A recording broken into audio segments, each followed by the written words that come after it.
Hello friends, welcome to Jainit academy. Jainit academy के YouTube channel में आपका हार्दिक स्वागत है। अभिनंदन है, दिल की गहराइयों से राधे राधे, सुप्रभात।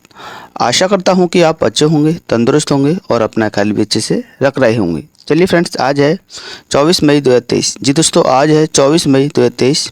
24 मई 2023 से करंट अफेयर्स के जितने भी इंपॉर्टेंट क्वेश्चन हमसे बन सकते हैं, आइए इस वीडियो में डिस्कशन करेंगे और हर क्वेश्चन से रिलेटेड फैक्ट भी मैं आप लोगों को बताऊंगा, तो आप मेरा पूरा वीडियो ध्यान से देखिए।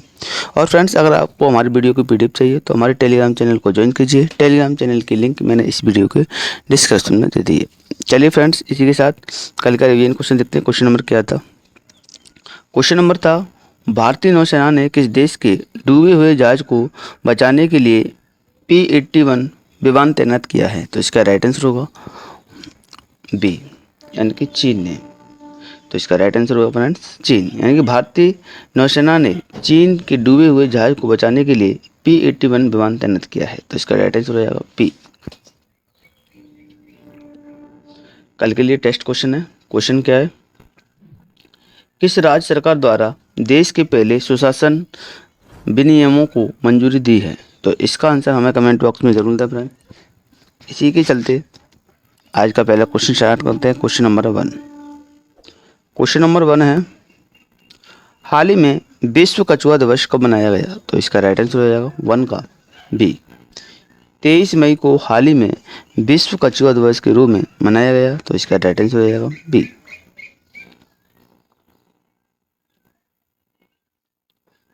कछुओं और कछुओं की सुरक्षा के बारे में जागरूकता फैलाने की और दुनिया में भरे उनके लुप्त हो रहे आवासों के बारे में जागरूकता फैलाने के लिए 23 मई को प्रतिवर्ष मनाया जाता है। यह दिन बेहतर भविष्य का वादा करता है, जहां मनुष्य और कछुए शांतिपूर्वक एवं अस्तित्व में रह सकते हैं। और यह 2000 में शुरू हुआ था और अमेरिकी कछुआ बचाव द्वारा प्रायोजित है। इसी के साथ अगले क्वेश्चन को पढ़ेंगे पर क्वेश्चन नंबर 2। क्वेश्चन नंबर 2 है, हाल ही में स्पेस एक्स के एक्सियो मिशन 2 ने किस देश की पहली महिला को अंतरिक्ष में भेजा है? तो इसका राइट आंसर होगा 2 का ए, सऊदी अरब। जी दोस्तों, हाल ही में स्पेस एक्स के एक्सियो मिशन 2 ने सऊदी अरब की पहली महिला को अंतरिक्ष में भेजा है। तो इसका राइट आंसर हो जाएगा ए। स्पेस एक्स ने 22 मई 2023 को देश की पहली महिला सहित सऊदी अरब अंतरिक्ष यात्रियों को अंतरिक्ष स्टेशन पर लॉन्च किया है। सऊदी अरब द्वारा प्रायोजित एक स्टेम सेल शोधकर्ता रेयाना बरनामी अंतरिक्ष में जाने वाली सऊदी अरब की पहली महिला बनी है। यह रॉयल सऊदी वायुसेना के साथ एक लड़ाकू पायलट अली अल करनी द्वारा शामिल हो गई थी। स्पेस एक्स फाल्कन 9 में सवार एक्सियो मिशन 2 ने अंतरिक्ष यात्रियों को ले जाया है। इसी के साथ अगला क्वेश्चन है friends, question number 3। Question number 3 है, हाल ही में किस देश ने चीन के स्वामित्व वाली विक्रमता मिनरल्स को बंद कर दिया है? तो इसका राइट आंसर होगा 3 का सी, जिम्बाब्वे। जी दोस्तों,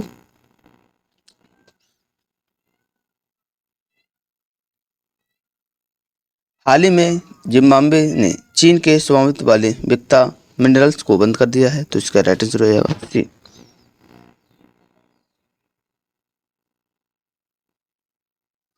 जिम्बाब्वे की सबसे बड़ी लिथियम खदान विक्टा मिनरल्स को मई 2023 में एक स्थानीय प्रहरी द्वारा लिथियम लूट के दावों के बाद परिचालन निलंबित करने का आदेश दिया। विक्टा मिनरल्स के पास 11 मिलियन टन लिथियम है, जो दुनिया का सबसे बड़ा खनिज भंडार है। चीन के सिनोमाइन रिसोर्स ग्रुप के पिछले साल 180 मिलियन अमेरिकी डॉलर के सौदे में विक्टा मिनरल्स का अधिग्रहण किया था। राजधानी देखें तो हरारे और राष्ट्रपति देखें तो एमरसन ममनंगवा। मुद्रा है जिम्बाब्वे डॉलर। इसी के साथ अगला क्वेश्चन है फ्रेंड्स, क्वेश्चन नंबर 4। हाल ही में दिग्गज तमिल और तेलुगु अभिनेता शरद बाबू का कितने वर्ष की आयु में निधन हो गया? तो इसका राइट आंसर होगा 4 का सी, 71 वर्ष। जी दोस्तों, हाल ही में दिग्गज तमिल और तेलुगु अभिनेता शरद बाबू का 71 वर्ष की आयु में निधन हो गया, तो इसका राइट आंसर रहेगा सी। दिग्गज तमिल और तेलुगु अभिनेता शरद बाबू का 22 मई 2023 को हैदराबाद में निधन हो गया। 1991 में जन्मे उन्होंने 1973 के तेलुगु फिल्म राम राज्यम से अभिनय की शुरुआत की थी। उन्होंने 1978 में निर्देश के वाला चदर के निजाम गिर्दू की उन्होंने कमल हसन, रजनीकांत और एन.टी. रामाराव जैसे अभिनेताओं के साथ तमिल, तेलुगु और मलयालम की 200 से अधिक फिल्मों में अभिनय किया है। इसी के साथ अगला क्वेश्चन है फ्रेंड्स, क्वेश्चन नंबर 5।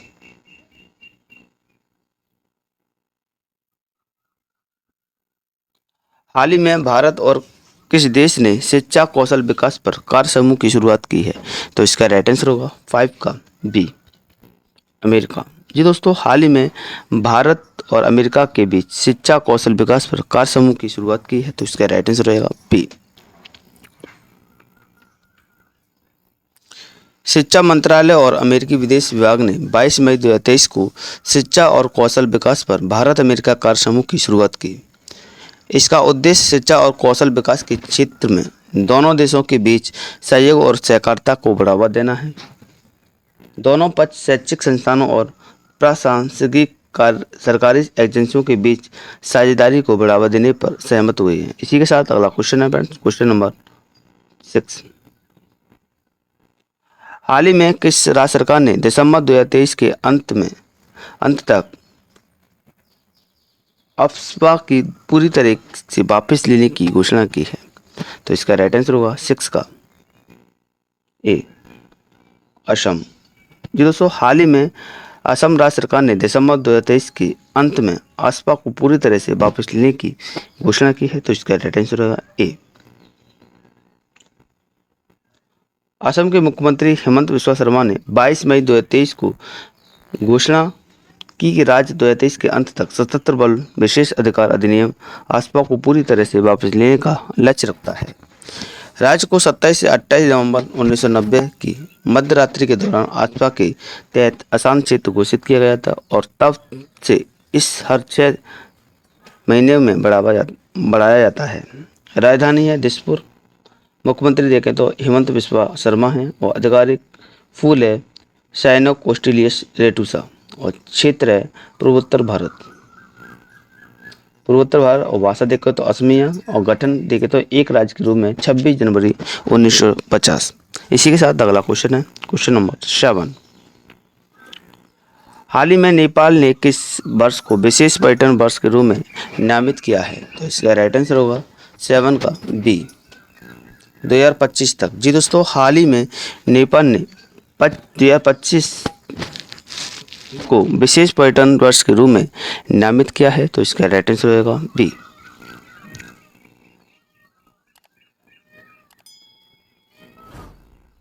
नेपाल ने देश के पर्यटन उद्योग की बहाली में सहायता के लिए वर्ष 2025 को विशेष पर्यटन वर्ष के रूप में नामित किया है। राष्ट्रपति ने घोषणा की है विक्रम संवत कैलेंडर में 2080 के दशक को नेपाल ब्रह्मण दशक के रूप में मान्यता दी जाएगी। नेपाल के सांस्कृतिक मूल्यों को बढ़ावा देने में योगदान देने वाली विदेशी नागरिकों को विशेष समरमाता स्पेशल ऑनर से सम्मानित किया जाएगा। इसी के साथ अगला क्वेश्चन है फ्रेंड्स, क्वेश्चन नंबर 8। हाल ही में स्विमिंग फेडरेशन के अध्यक्ष के रूप में किसे नियुक्त किया गया है? तो इसका राइट आंसर होगा 8 का ए, एन जयप्रकाश को हाल ही में स्विमिंग फेडरेशन के अध्यक्ष के रूप में नियुक्त किया गया है, तो इसका राइट आंसर हो जाएगा ए। एन जयप्रकाश और मोनल डे चौकसी को 22 मई 2023 को भारतीय तैराकी महासंघ SFI के अध्यक्ष और सचिव के रूप में फिर से नियुक्त किया गया है। SFI राज्य स्तर पर शिविरों और प्रशिक्षकों के क्लिनिक आयोजित करके तैयारी में जमीनी भागीदारी विकसित करने पर ध्यान केंद्रित करेगा। SFI ने 4 राज्यों को 1 साल के शिविर के लिए एक अकादमी स्थापित करने का प्रस्ताव देने की योजना बनाई है, जहां विदेशी प्रशिक्षकों को लाया जाएगा। इसी के साथ अगला क्वेश्चन है फ्रेंड्स, क्वेश्चन नंबर 9। हाल ही में भारतीय सेना के नए मास्टर जनरल सस्टेनेंस के रूप में किसे नियुक्त किया गया है? तो इसका राइट आंसर होगा 9 का सी। लेफ्टिनेंट जनरल अमरदीप सिंह औजला को हाल ही में भारतीय सेना के नए मास्टर जनरल सस्टेनेंस के रूप में नियुक्त किया गया है। तो इसका राइट आंसर हो जाएगा सी। लेफ्टिनेंट जनरल अमरदीप सिंह औजला को भारतीय सेना के नए मास्टर जनरल सस्टेनेंस एमजीसी के रूप में नियुक्त किया गया है। एमजीएस शांति और युद्ध दोनों के बलों की उच्च राज्य की तैयारी को बनाए रखने के लिए जिम्मेदार है। Lieutenant general Aujla chief of army staff के 8 प्रमुख स्टाफ अधिकारियों में से एक होंगे और राजपूताना राइफल्स रेजिमेंट में नियुक्त औजला दिवस 1987 में सेना में शामिल हुई। इसी के साथ अगला क्वेश्चन है फ्रेंड्स, क्वेश्चन नंबर 10। हाल ही में 32वां अरब लीग शिखर सम्मेलन का आयोजन कहाँ किया गया? तो इसका राइट आंसर होगा 10 का ए, सऊदी अरब। जी दोस्तों, हाल ही में 32वां अरब लीग शिखर सम्मेलन का आयोजन सऊदी अरब में किया गया। तो इसका राइट आंसर हो जाएगा ए।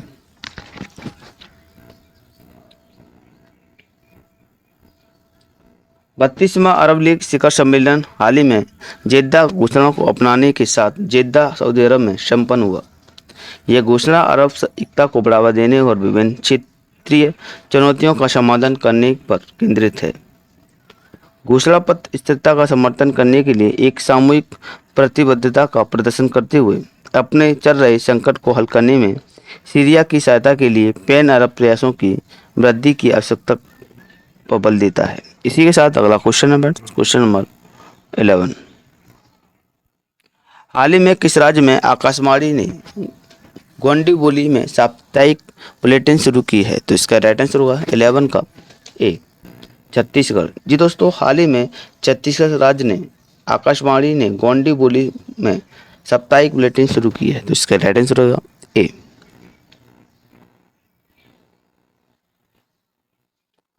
आकाशवाणी न्यूज ने 22 मई 2023 को छत्तीसगढ़ में एक आदिवासी समुदाय की प्राथमिक बोली गोंडी में एक समाचार बुलेटिन शुरू किया।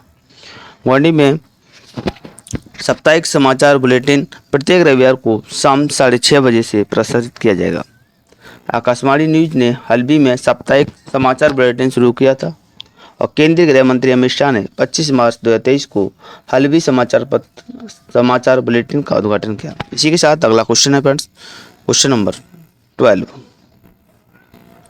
हाल ही में जेएसडब्ल्यू स्टील ने national steel and agro industries का अधिग्रहण कितने करोड़ में किया है? तो इसका राइट आंसर होगा 12 का सी, 621 करोड़। जी दोस्तों, हाल ही में जेएसडब्ल्यू स्टील ने national steel and agro industries का अधिग्रहण 621 करोड़ रुपए में किया है। तो इसका राइट आंसर होगा सी। जेएसडब्ल्यू स्टील की सहायक company JSW steel coated product ने 22 मई 2023 को कुल 621 करोड़ रुपए में national steel and agro industries NSAIL का अधिग्रहण किया। अधिग्रहण को NSAIL की कोऑपरेटिव दिवाला समाधान प्रक्रिया के संबंध में अनुमोदित किया गया था। NSAIL के लेनदारों की समिति और मानवीय national company law tribunal Mumbai west से रेगुलेशन प्लान को मंजूरी दे दी है। इसी के साथ अगला क्वेश्चन है फ्रेंड्स, क्वेश्चन नंबर 13। हाल ही में खुदरा निवेशकों के लिए किसने अपने प्लेटफॉर्म पर बॉन्ड निवेश लॉन्च किया है? तो इसका राइट आंसर होगा 13 का ए, पेटीएम। ये दोस्तों, पेटीएम ने हाल ही में खुदरा निवेशकों के लिए प्लेटफॉर्म पर बॉन्ड निवेश किया है। तो इसका राइट आंसर होगा ए। पेटीएम मनी ने 22 मई 2023 को भारत में खुदरा निवेशकों के लिए एक उन्नत बॉन्ड प्लेटफॉर्म लॉन्च किया है। मंच खुदरा निवेशकों को 3 प्रकार के बॉन्ड, सरकार, कॉर्पोरेट और कर मुक्त खरीदने की अनुमति देता है। भारत सरकार के बॉन्ड की परिपक्वता को अवधि 16 दिनों की से लेकर 39 वर्ष तक होती है। इन बॉन्डों पर प्रतिफल वर्तमान में 7 से 7.3% प्रति वर्ष के बीच है। इसी के साथ अगला क्वेश्चन है क्वेश्चन नंबर 14। हाल ही में जेवलिन रैंकिंग में नीरज चोपड़ा कितने स्थान पर रहे हैं? तो इसका राइट आंसर होगा 14 का ए, पहले स्थान पर। जी दोस्तों, जेवलिन रैंकिंग में नीरज चोपड़ा पहले स्थान पर रहे हैं, तो इसका राइट आंसर हो जाएगा ए।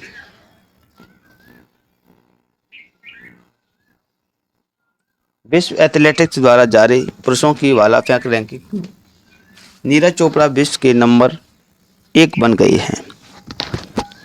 वह ग्रेनेडा के मौजूदा विश्व चैंपियन एंडरसन पीटर्स से 22 अंक आगे 1455 अंकों के साथ चार्ट में शीर्ष पर रहे। चेक गणराज्य के जैकब वार्डलैप 1416 अंकों के साथ तीसरे स्थान पर रहे और चोपड़ा ने ज्यूरिक में डायमंड लीग 2022 फाइनल जीता, प्रतिष्ठित ट्रॉफी जीतने वाले पहले भारतीय बन गए। इसी के साथ अगला क्वेश्चन है क्वेश्चन नंबर 15। हाल ही में अंतर्राष्ट्रीय जैव विविधता दिवस कब मनाया गया? तो इसका राइट आंसर होगा सी, 22 मई को हाल ही में जैव विविधता दिवस के रूप में मनाया गया, तो इसका राइट आंसर हो जाएगा सी। जैव विविधता के मुद्दों के बारे में जागरूकता और समझ बढ़ाने के लिए हर साल 22 मई को अंतर्राष्ट्रीय जैव विविधता दिवस के रूप में मनाया जाता है। यह दिन संयुक्त राष्ट्र के 2015 के बाद के विकास एजेंडा की सतत विकास के लक्ष्यों के दायरे में आता है। अंतर्राष्ट्रीय जैव विविधता दिवस 2023 का विषय from agreement to action field back biodiversity है। इसी के साथ अगर फ्रेंड्स आपको हमारी वीडियो पसंद आई हो तो वीडियो को लाइक करें, शेयर करें और हमारे यूट्यूब चैनल जयनीत अकेडमी को सब्सक्राइब कर दें और बेल आइकन को प्रेस कर दें। ऐसे ही करंट अफेयर्स की वीडियो आपको समय समय पर प्रोवाइड होती रहे। जय हिंद, जय भारत।